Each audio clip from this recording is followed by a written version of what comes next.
Hello, everybody. This is the Evolution Revolution Humanities Team book discussion group, and we are discussing Conversations with God, book 4 by Neale Donald Walsch, Awaken the Species. And it's we're on chapter 32, but we're going to pick up where we left off last week because we were talking about how you can train yourself to do certain things in certain times, and this is how I'm going to be, and this is how I want to be. And then I brought up, probably after the hour was over, that our bodies are wired in such a way that sometimes all the best laid plans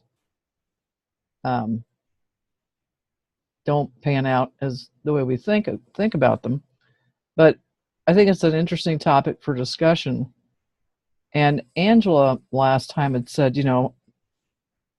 I wonder how I would feel if somebody walked in here and put a gun to my head, and what would I do, and how would I react?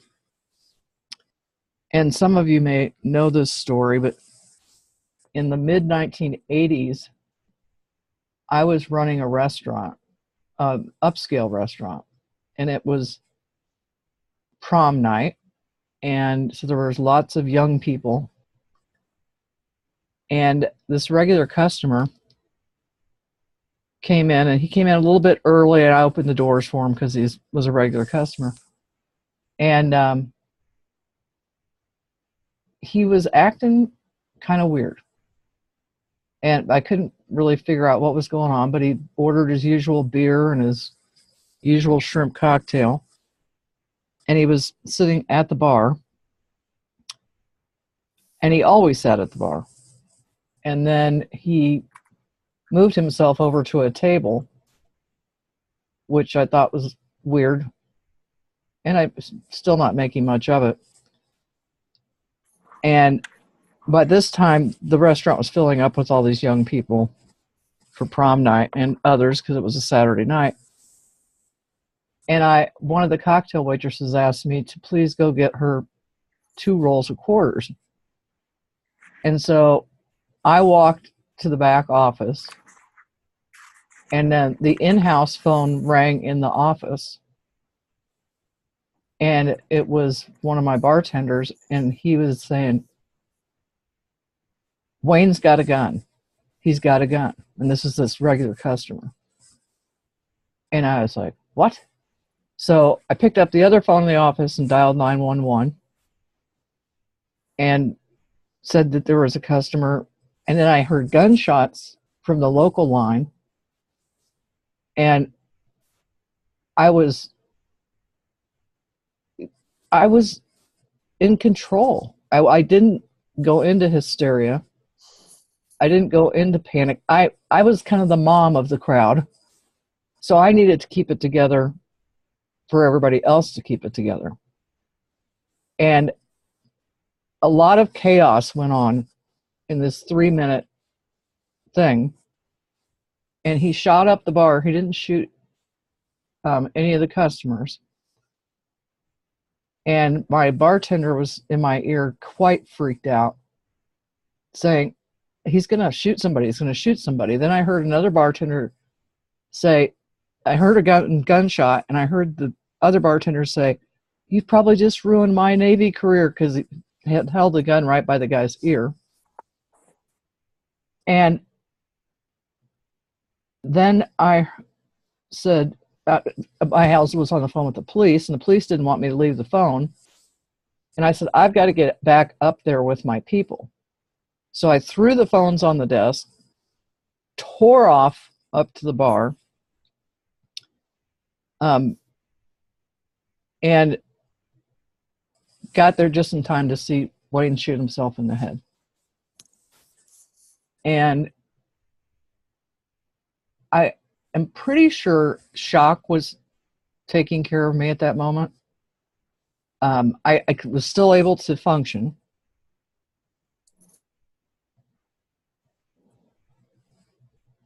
And it wasn't till probably an hour later when I called the general manager at home, or not even an hour later. And when he picked up the phone, I couldn't talk. And he said, Nanette, is that you? And I could barely say anything. And I finally got a couple words out, and I just said, suicide in bar. And he didn't live too far, so he was up there pretty quickly. The police walked in right after this guy ended his life. And it was like, in a movie where the camera goes back and you get a big panoramic view of things. That's how I felt. I felt like as soon as that gunshot went off, I was pulled back in this panoramic view of everything. And anyway, so that's one of my many stories I could tell you, that I think my body just kind of said, we're going to take care of you, so don't get too flipped out here. And it wasn't like the voice was in my head saying that, but that's just how I felt. And I had more trouble for the next year dealing with what I'd seen. And I ended up going into post-traumatic stress counseling because I wanted to get into a counselor's office that's going to tell me I was going to forget all this. And he said, well, you can just get up and leave right now because you're not going to forget it. You're going to learn how to live with it. That's the way it works. Anyway, that's my story of when we were talking about bodies being wired. So if anybody else wants to, Linda, I know you had some things you wanted to say too. Yeah, well, thank you for sharing that. And I'm so sorry you had to have that experience.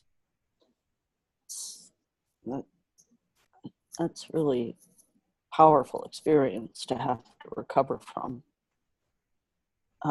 And the example that I was going to use is like completely special compared to your example. But, our bodies are wired for a number of different things. And the trick is to realize that we're not our bodies. Our bodies are what we're inhabiting while we're here. They're our house.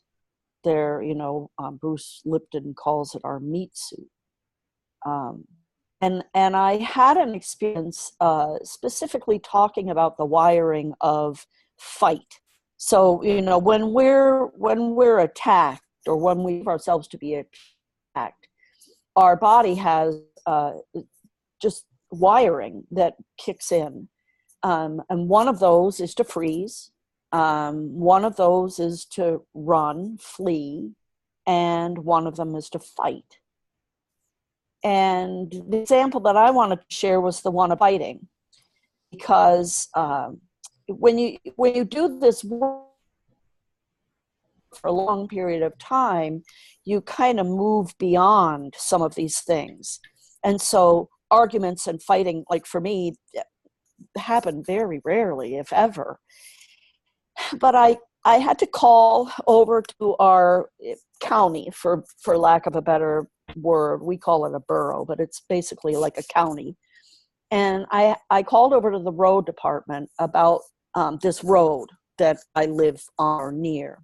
And I ended up getting somebody new. And, you guys know, I'm in Alaska, and the roads here, the way things work, everything is a little different. And so I called over there. I get this new, had no clue. And I'm calling about a road that is like not really a road, like it was designated an easement. And so technically it's not even a road, even though they maintained it like a road, blah. So I'm trying to have this discussion with this woman, and she doesn't know what she's talking about. And the longer I was on the phone with her, I realized the matter I was getting, because she was wrong on what she was saying. she didn't know what she was saying, and what she was telling me was not accurate. And I kept trying to, get the conversation, move it around so that I could get her to the accurate part of it. And finally, she, I'm on the phone for maybe 20 minutes. She gets a supervisor or something, and then the supervisor straightens out. And then she's saying to me, okay, now she's saying what I'm expecting her to hear. And what I realized in that moment was I just wanted to reach through the phone and strangle. I was just so angry for her having wasted my 20 minutes. So it was this impulse fighting coming up. Had I not just recently been studying the whole idea of fighting and wiring and all of that, I might have resorted to old behavior of like verbally reading through the phone and strangling her. And it was like I witnessed of what body's impulses wanted to do, because every cell in my body wanted to yell at her, want to, get her in trouble, make her life difficult because she just wasted 20 minutes of my time.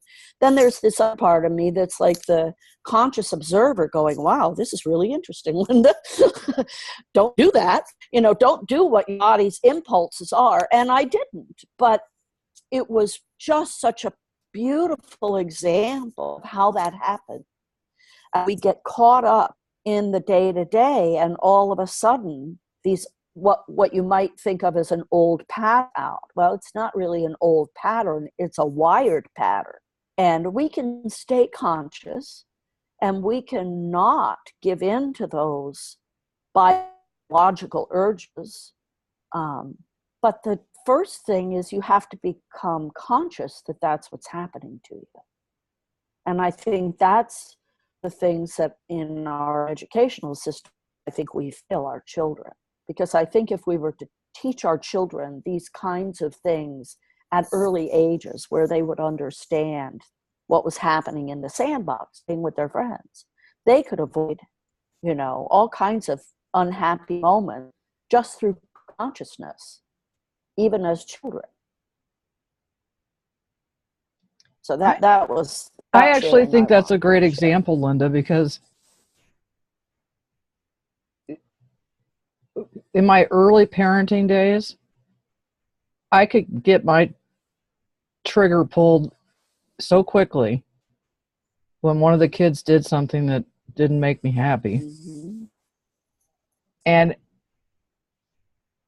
at some point along the way, and this is part of my spiritual work, and I'm not walking on water, but I was able to say to myself, now, do you feel any better after having yelled at the kids?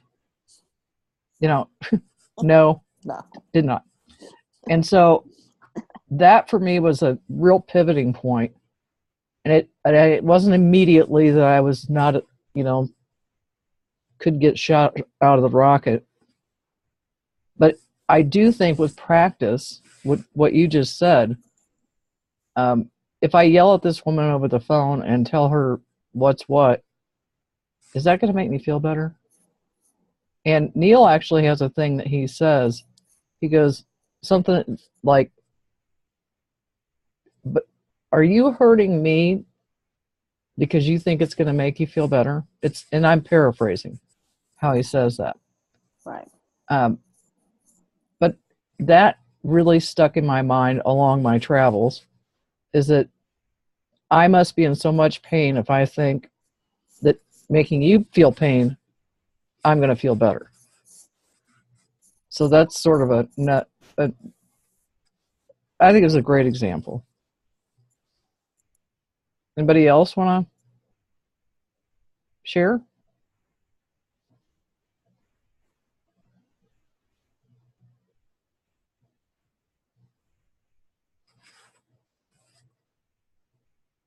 Well, for those that you're listening to the recording, as I mentioned earlier, this whole conversation came up right towards the end of I think it was chapter 31. Of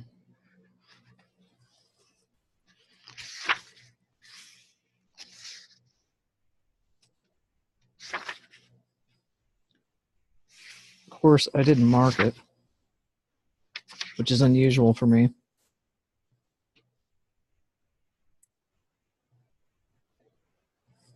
Anyway, reread the end of chapter 31 if you feel like you're a little bit lost in that conversation. But why don't we go ahead and, unless somebody else has got some other comment, let's go ahead and start reading chapter 32. Okay. Take it away, Linda. Chapter 32, Conversations with God, Book 4. This is Neil speaking. Ever since the transcript Home with God was published, I've been longing for your embrace, for you to hug me back into your heart. I was so looking forward to coming home, to being with you, and with all the loved.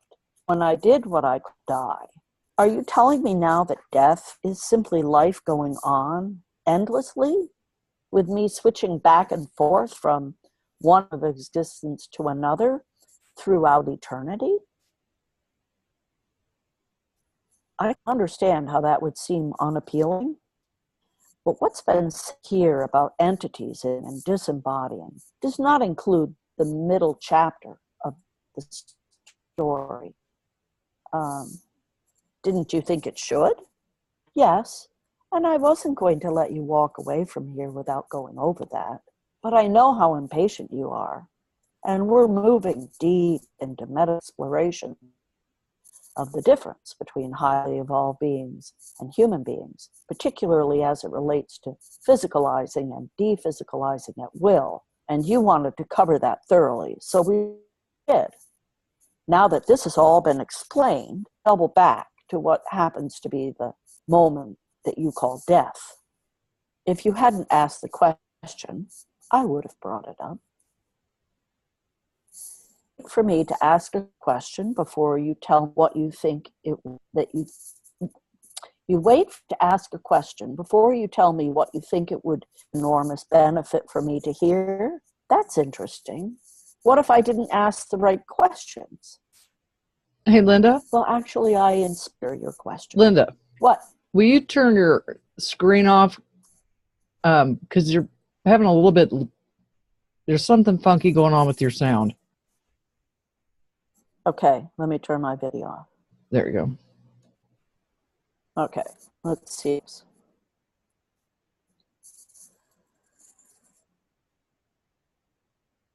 Okay. Now that all this has been explained, we can double back to what happens at the moment that you call death. If you hadn't asked the question, I would have brought it up. You wait for me to ask a question before you tell me what you think it would be of enormous benefit for me to hear?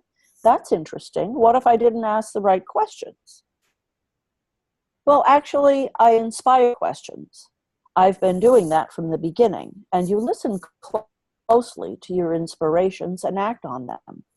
So the chances of you not asking the question were pretty slim. Well, I'm glad you inspired it, because some of those who are moving through this dialogue with us here may not have read Home with God, and even those who have may be wondering, as I was myself just now, where our wonderful warm meetup with you, our experience of coming home again, fits into all of this. And I realize, of course, that your wonderful description of what happens after we die filled an entire book, so it can't possibly all be repeated here. So I'm thinking of placing an addendum in this present text and listing all of the books that have commenced our dialogue series with a description of the topics covered in each of them. That's a very good idea. I wonder where it came from. I'm getting it. I'm seeing how this whole dialogue is happening here. So please give us a summary now of how our experience of being in with you fits into these new revelations you've offered us here. You've said here that human beings too shift from physical to metaphysical manifestations at will, exactly as highly evolved beings do from another dimension do. only we call it birth and death. Yet we think of each of these transitions as what we label a lifetime, and we don't experience that we leave our physical form at will. We experience that it happens against our will. I know.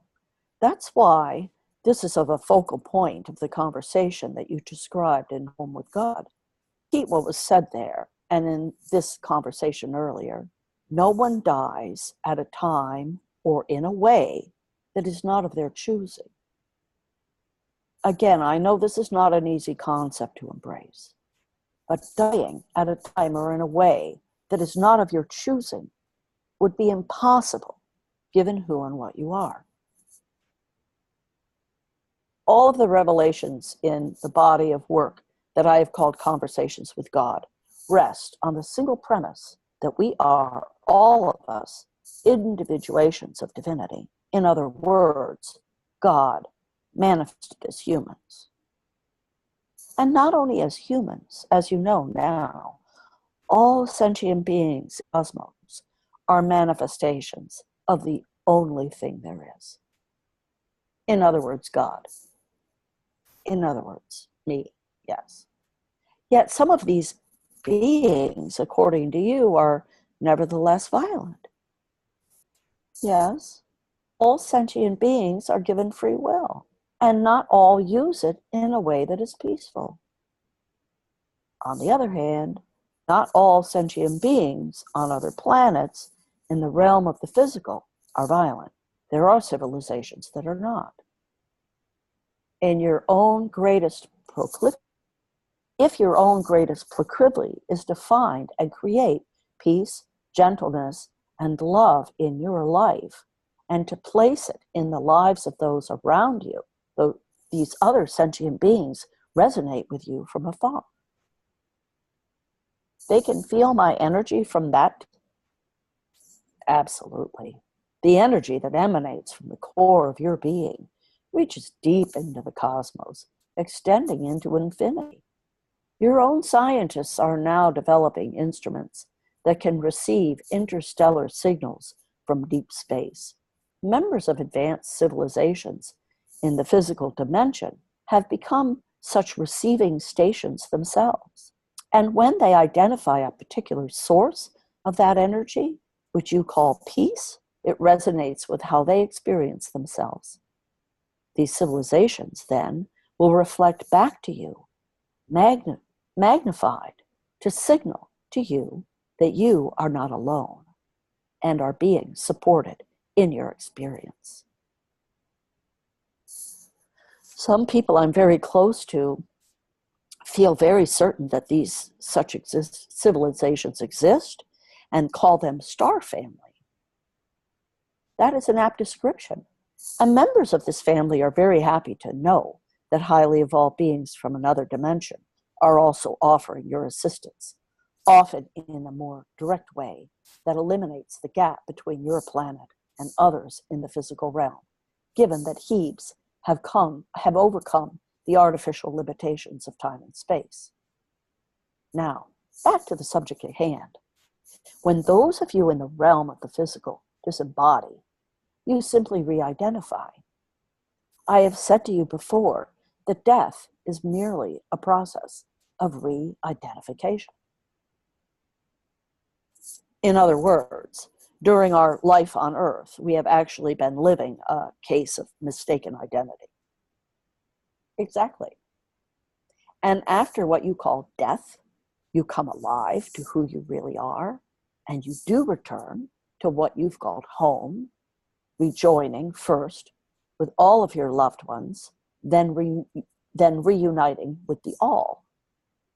And I mean that you literally reunite. You meld into me, and you have the experience, not just the knowledge or the awareness, but the experience of our singularness and onlyness. I did describe exactly how this happens in the dialogue that we had, which you turned into the book Home with God. Yes, and this reminder is very helpful here. Good. You'll remember then that it is after the moment of emergence with me, after the full experience of our oneness, that you unmerge with me, or emerge, if you please. You are then, in a very real sense, born again as your individual soul. Why would I leave you? Why would I separate from this perfect union with God if this is what I have been longing for all the time? Please explain this to me again. What your soul longs for is the expression of your divinity. Once you know it fully again, once you have re-remembered it, that is, experienced yourself once again as a member of the body of God, you will be overcome by a natural yearning to express that. This is God's fundamental desire, to evidence myself, to not merely be aware of myself, but to express myself. I do this by individuating myself so that I may evidence and express every single part of me. The part of me that you are will then be given the choice to return either to the physical life you've just left. You would be described as having had a near-death experience, or move on to the realm of the spiritual, then to return to the realm of the physical in another moment. All of this happens in the blink of an eye, of course, if you're observing it from within the illusion of sequentiality. In ultimate reality, it is happening simultaneously. And those other life forms that we've been discussing choose to go to that other dimension? Yes. This is the third realm in the kingdom of heaven, the realm of pure being, as you have conceptualized it. Do humans not have the option to exist in the realm of pure being when we emerge from oneness with you? Yes, you do. You can go on experiencing your eternal life in the realm of the spiritual, in the realm of the physical, or in the realm of the pure being. Then why wouldn't I choose to exist in that other dimension? Why wouldn't I choose to the realm of pure being? After all of the wonderful ways you've described it, why in the world would I choose to come back here? Because you desire to experience the completion of that portion of the journey of the soul, which can only be undertaken in your dimension, the realm of the physical. For this reason, you will consider it a blessing to be here right now where you are. And of course, it is a blessing. And it becomes even more of a blessing when you choose to bless others by your being here. It is during this next period on Earth that some of you will self-select to do exactly that intentionally. This is all part of the awakening of the species. This is all part of the third invitation. Thank you, Linda.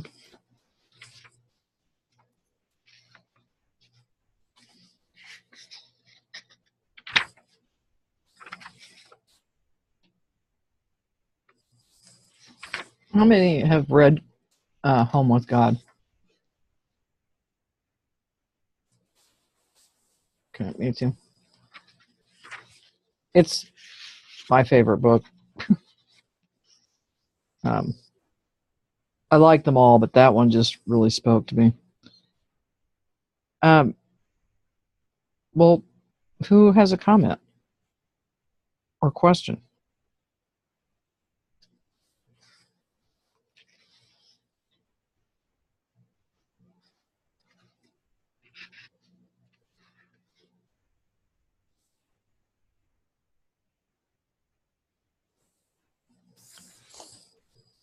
Keep going.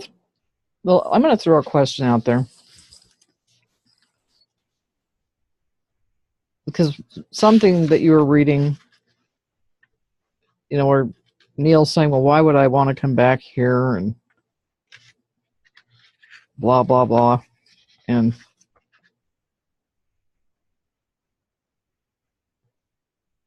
that we re-identify. It's a process, merely a process of re-identification. Now,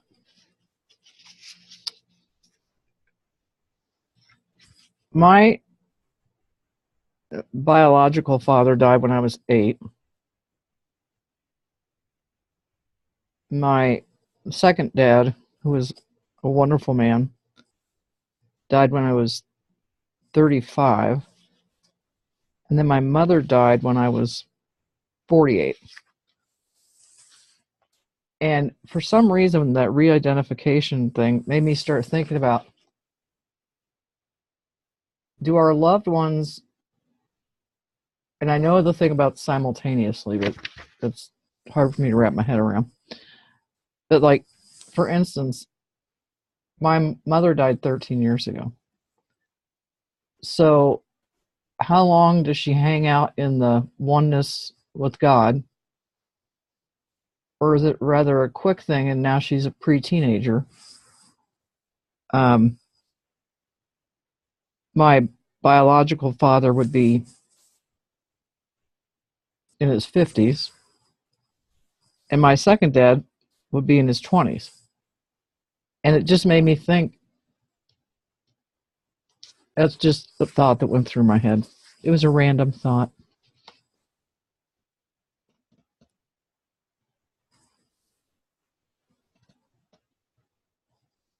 Does anybody else have thoughts on the simultaneous, it's all happening at the same time?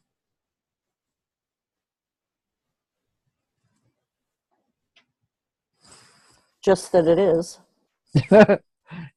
Christine Glenn would say, we're babies. We're not supposed to understand all of this all the time. Or we're not supposed to be able to grasp it all.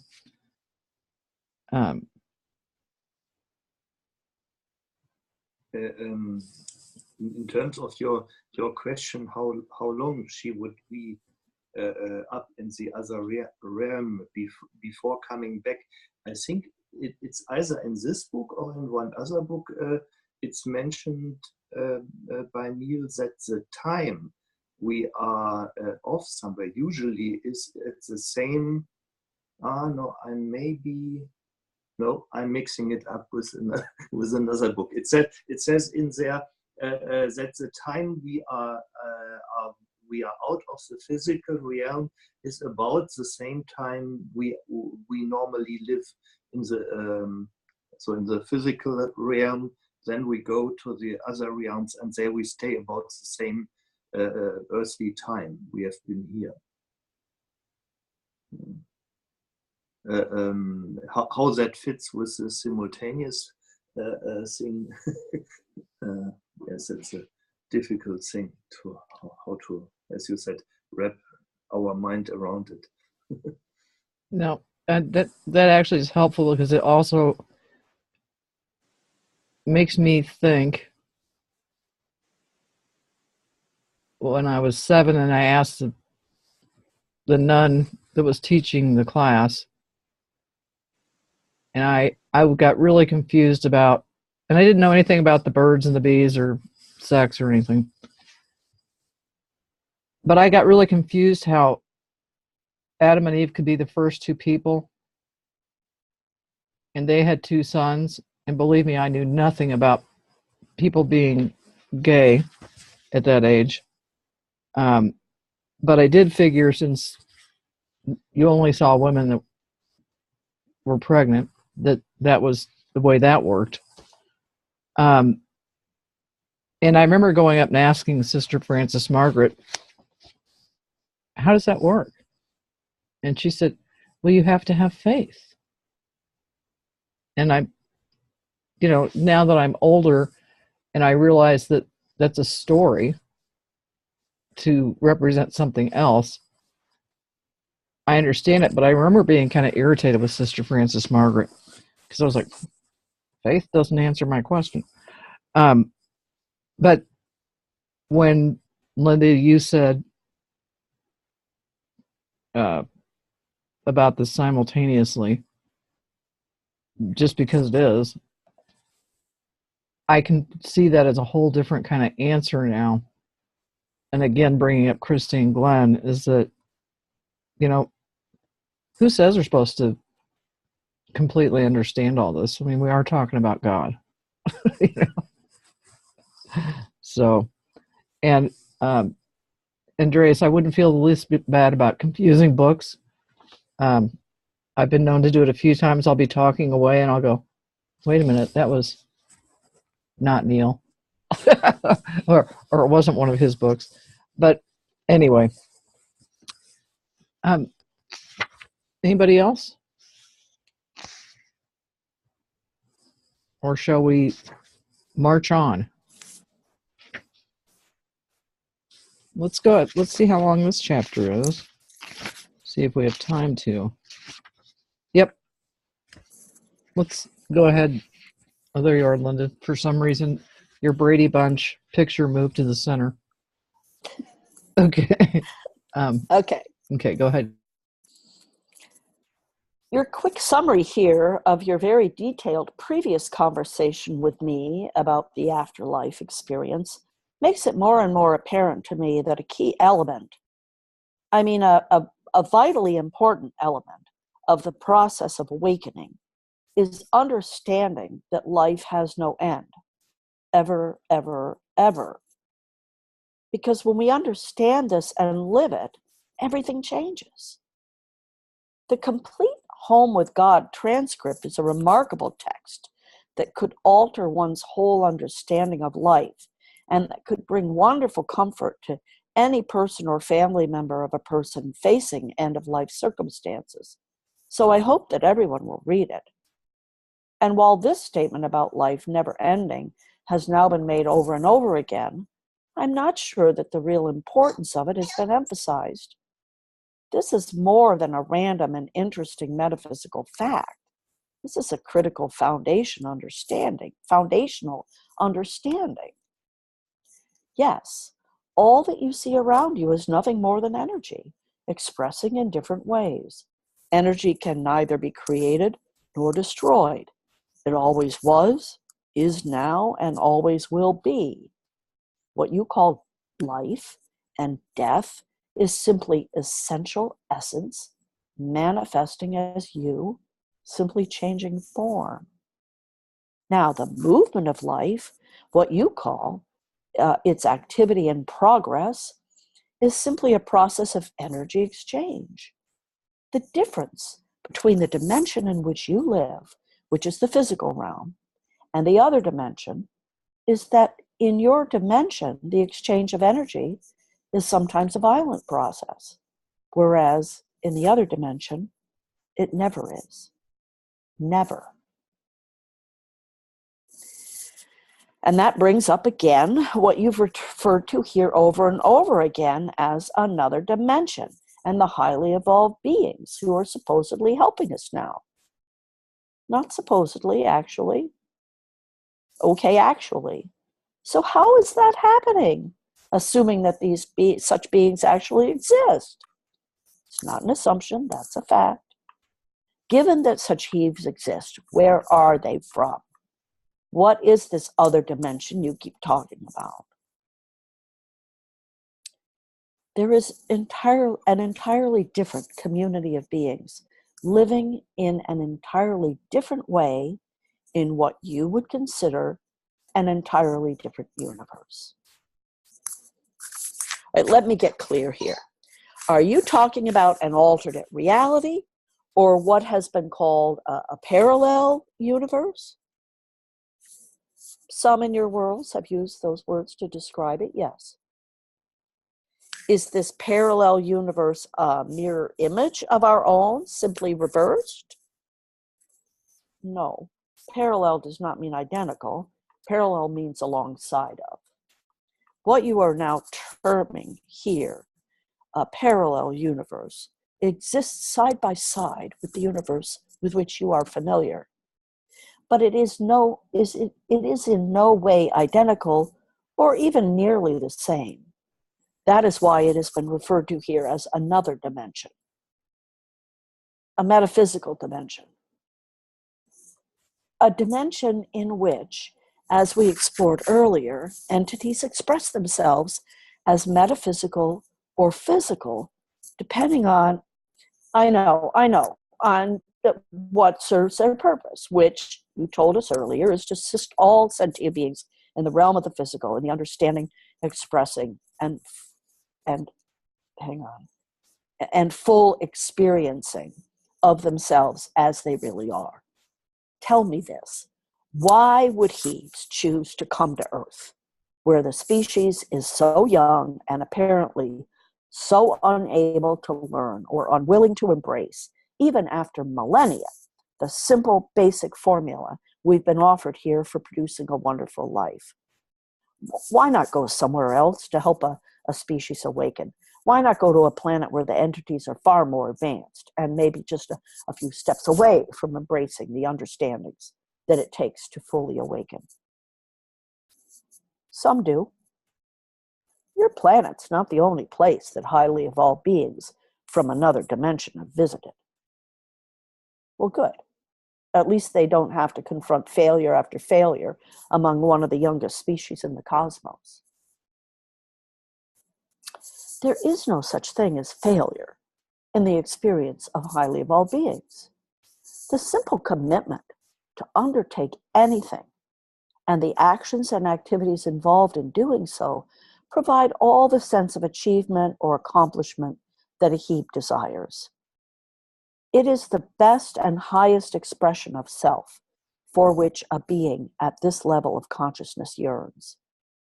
It is not necessary for the outcome of that expression to take a particular form, for the experience of the expression to be validated, justified, and celebrated.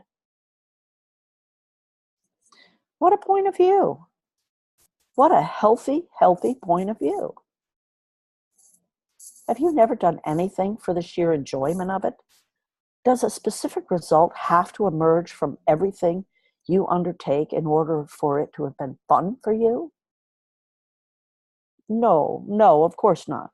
But something as important as helping to awaken an entire species would probably not fall into my category of a simple but pleasurable passing of the time. I mean, I would probably attach some significance to the outcome. And by the way, this is not an idle consideration for me over here. You have extended to us here a third invitation, and I'm embracing and accepting it with no small sense that I would like to at least minimally be successful. Well, if you're going to make it an outcome-oriented undertaking, you're going to make it very tough on yourself before you start. You'll be watching your own every move, weighing your own every word, worrying about how in the world you can achieve what you hope to experience within yourself, nervously preparing your plan B if your initial approach does not produce the outcome you desired, and then plunging ahead with the project to transform yourself completely oblivious of the metaphysical impact of all these less than joyful energies you've projected into space. Heavens, I never thought about things that way. I know, that's the point. It's being brought up here to help you change your way of thinking. I'm going to invite you to redefine what you call success in your full awakening. I'm listening. Success in fully awakening is knowing that you are already awake and simply don't know it or haven't accepted it. And so we've come full circle from what you said at the beginning of this conversation.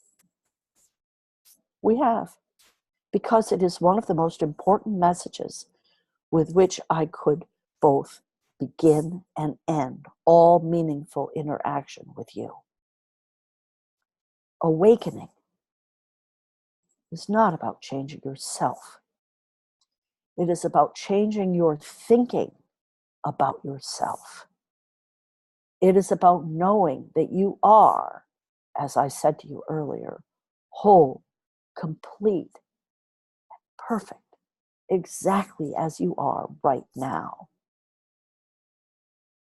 Your personal transformation is about adding to what you are now, not about subtracting from what you are now. Success in any area of your life is not found in producing what you think you must produce on your journey.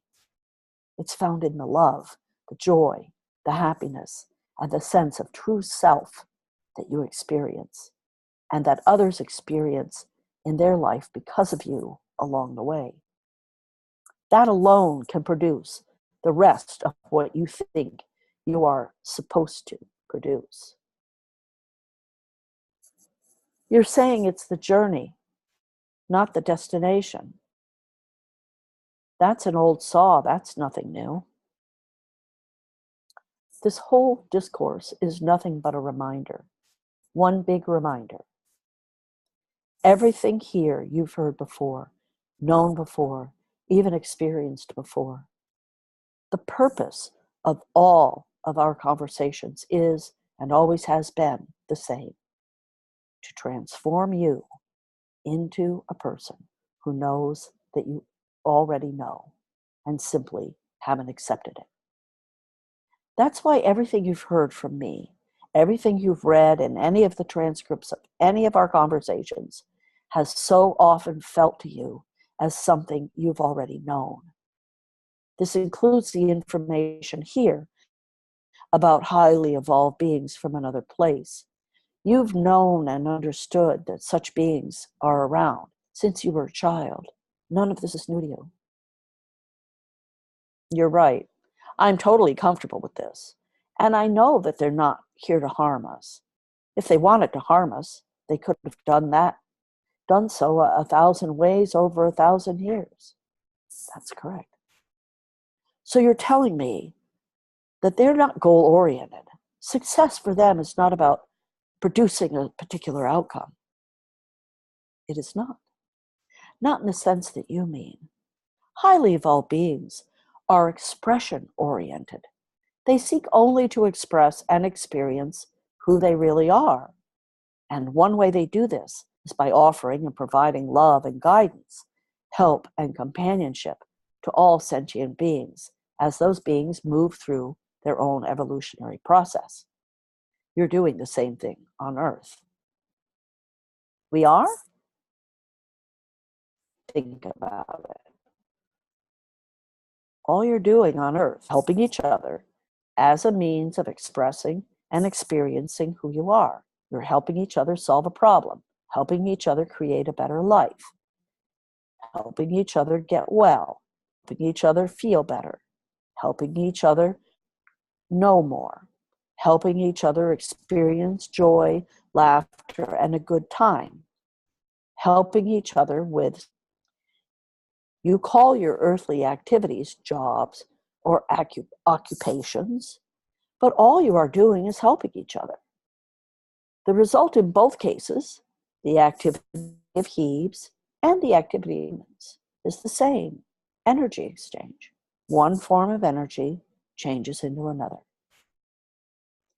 Is that how this occurs? That we have to wake our species up to if we want the species to enhance its quality of life? Exactly. And worse, when you understand why energy exchange occurs, you will understand how to cause it to occur without ever needing to use violence. You will then become a transformed society and begin to create a heavenly world. Why does it occur? What causes energy exchange to occur? Love. The building up to the point where the feeling that you define in your language as love magnetizes energy particles to energy particles, producing a commingle and an exchange. I said earlier that humanity was one decision away from making the human venture become one of the successful and joyous expressions of life in the cosmos. I said that we must decide to be open-mindedly, genuinely and unrestrictedly explore, and then open-heartedly, joyously and reservedly accept the reality of who we really are. I see now that we can take the first steps toward fully implementing that decision with a simple formula: eliminate violence and remember to love. Yes. And the key to this, for the fastest and most powerful way to make it work, is to releasing yourself at last from the imprisonment of your thoughts about separation. You are not separate from anything, not from each other, not from any form of life, and not from God. So it comes down to this: eliminate violence and remember to love by releasing all thoughts of separation. That is really what it's about, isn't it? That really what it is.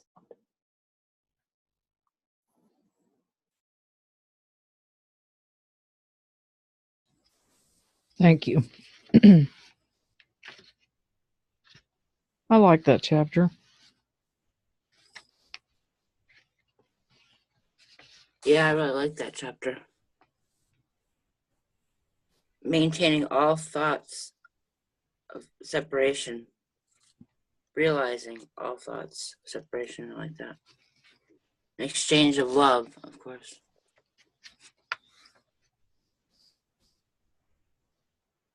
Well, I think one of the things that, adding to what you're saying, Kirsten, is that eliminate violence and remember to love. Mm-hmm. That'd be one of those things that I put on my rear window with that window paint. But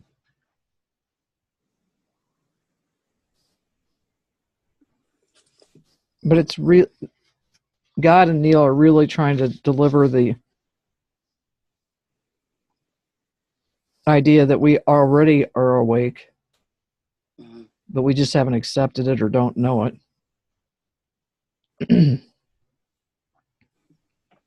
And I'm one of those people that vacillates. It's like, sometimes I know I'm awake and sometimes I'm asleep. Mm-hmm. Anybody else?